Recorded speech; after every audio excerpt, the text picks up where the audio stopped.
الحاجة هذه أول مرة باش نجربها كتونسي، حاب نجربها من قبل يعني، لكن ما وتتش. اليوم جينا البحيرة هذه جامدة، وباش نجربوا نعملوا ايس سكيتنج.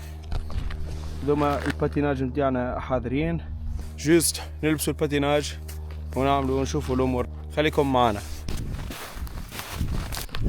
امبارح جيت البلاصة هذه ولقيت فما شكون يعمل في الايس سكيتنج، لكن ما كانش عندي السكيتس متاعي.